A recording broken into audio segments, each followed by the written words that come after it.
মায়েদের, দিদিদের, বোনেদের, কন্যাদের সম্মান করে হাঁসখালিতে মতুয়া পরিবার, নমশূদ্র পরিবার ক্লাস 9-এর মেয়েকে ধর্ষণ করে খুন করল কে?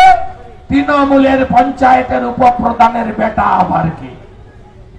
কালিয়াগঞ্জে ক্লাস 12-এর ছাত্রী রাজবংশী শিডুল কাস্ট পরিবার, তাকে রেপ করে খুন করে পুকুরে ফেলল কে?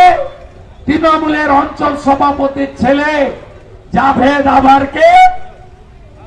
আর আপনাদের আমার মুখ্যমন্ত্রী কখনো বলেন ছোট ঘটনা, কখনো বলেন ও তো প্রেমের গল্প ছিল, লাভ অ্যাফেয়ার, কখনো বলেন মেয়েটা তো অন্তঃসত্ত্বা ছিল, বলেনি?